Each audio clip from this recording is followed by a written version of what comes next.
السلام عليكم ورحمة الله وبركاته. أهلا بكم.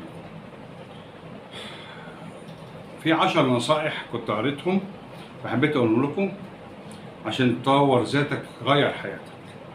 10 نصائح. بيقول لك: مهما جاع الأسد لا يأكل العشب، لا تنازل عن مبادئك. الفرص الضائعة لم تكن لك منذ البداية.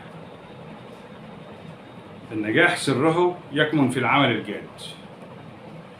الحياة الصعبة تصنع الرجال، وحياة الترف تصنع أشباه الرجال. مصاحبة الناجحين تكسبك النجاح من خلال التعرف على أفكارهم. إذا تنازلت في مبادئك الصغيرة ستسقط مبادئك الكبيرة. العمل شرف، فكل شخص يتقن في مجال عمله. استراتيجية البقاء للأقوى خاطئة، فليس القوة وحدها سر البقاء. مهما كان سقف أحلامك كبيرة لا تقلل من شأنك ولا تستصغر الأمور. 10.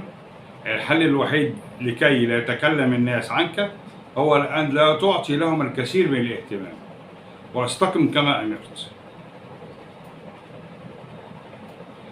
طور ذاتك، غير حياتك. الكلام ده قريته، حبيت أقوله لكم الناس اللي ما بتقراش أو ما بتخشش على الفيسبوك. والسلام عليكم ورحمة الله وبركاته.